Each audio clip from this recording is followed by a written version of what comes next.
Maury Travis.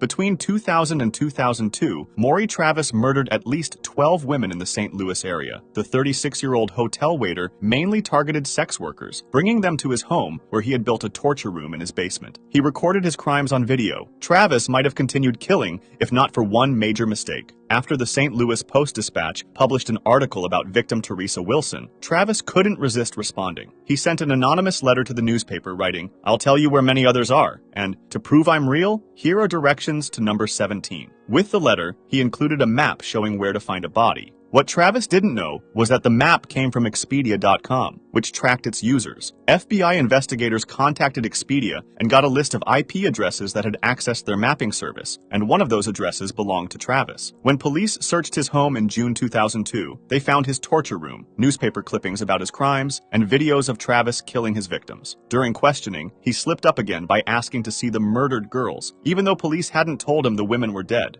DNA from a soda can Travis used matched the evidence from 2 victims. The case was solid, but Travis unalived himself in jail 3 days after his arrest. Henri Désiré Landru. Between 1915 and 1919, Henri Landru killed at least 11 people in France. The 40-year-old man targeted lonely widows during World War I, placing ads in newspapers in which he claimed to be a respectable widower looking for marriage. Landru charmed women who had money, convinced them to sell their things and move in with him, then killed them and took their money. What led to his capture was a small but telling mistake. Investigators found that when Landru took victims to his country house, he always bought one-way tickets for them, but round-trip tickets for himself. This pattern showed he knew these women would never come back. The police wasn't able to find direct evidence, only some bone fragments and teeth in his stove and garden. This, combined with the one-way tickets, was enough to identify him as the murderer. Landru was found guilty of 11 murders on November 30th, 1921, and was executed by guillotine on February 25th, 1922. Lamarck's Devin McWilliams.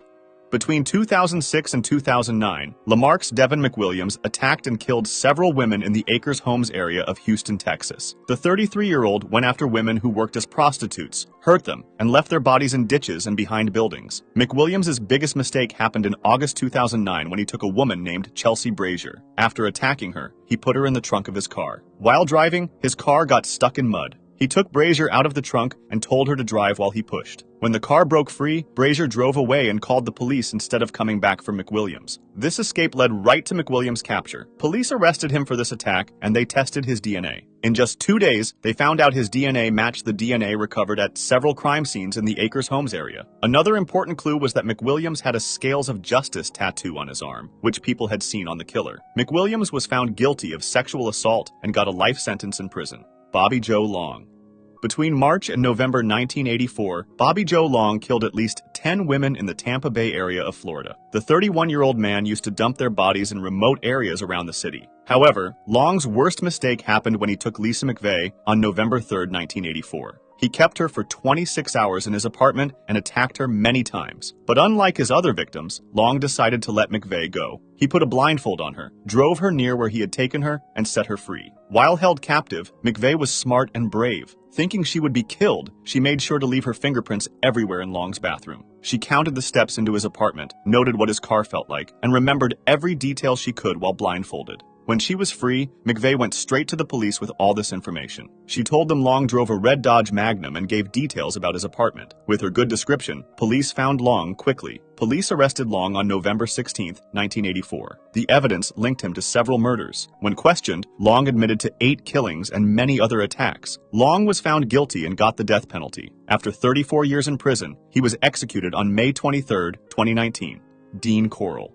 Between 1970 and 1973, Dean Corll killed at least 29 teenage boys in Houston, Texas. The 33-year-old had 2 teenage helpers, David Brooks and Elmer Wayne Henley, who would bring him victims. Corll ordered his helpers to bring boys to his house with offers of beer, drugs, or parties. Once there, the victims would be tricked into wearing handcuffs or just grabbed by force. They were then tied to a board where Corll would attack them before killing them. Corll's mistake came on August 8, 1973, when Henley brought a male friend named Tim Curley and a female friend named Rhonda Williams to Corll's house. Corll got angry about bringing a girl, and after they all passed out from drinking and drugs, he tied them up. When Henley woke up, Corll said he was going to kill all 3 of them. Henley talked Corll into untying him by saying he would help hurt the others. Once free, Henley grabbed Corll's gun and killed him. Henley then called the police and told them everything. Police found bodies buried in a boat shed, at a beach and near a lake. Both Henley and Brooks went to prison for life for helping with the murders. Wayne Williams.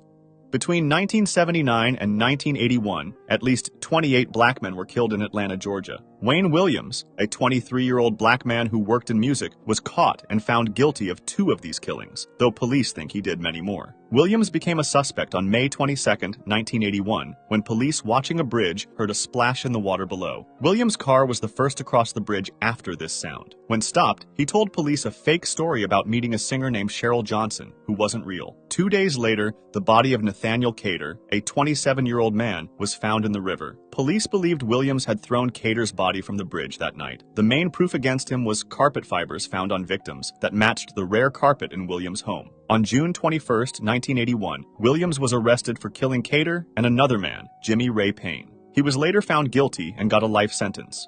Robert Berdella.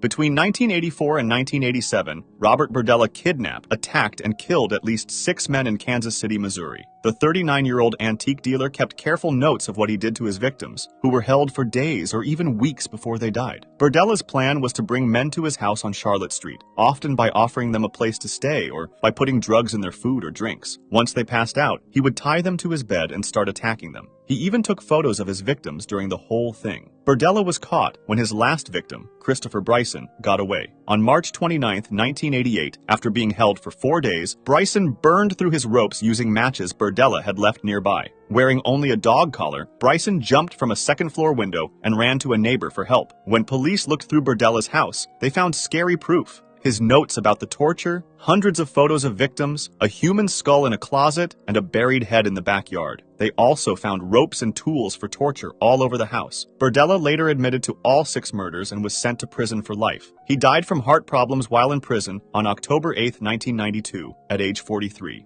Charles Cullen.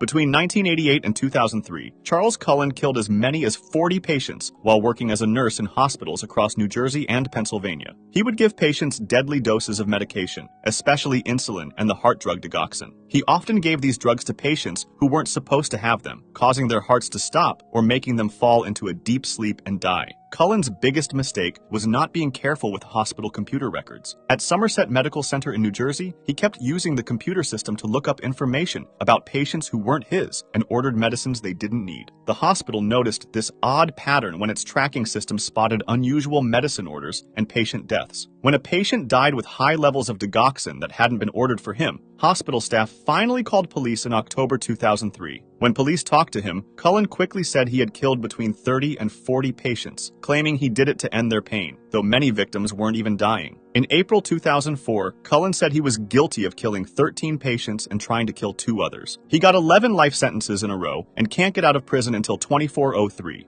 Keith Hunter Jesperson.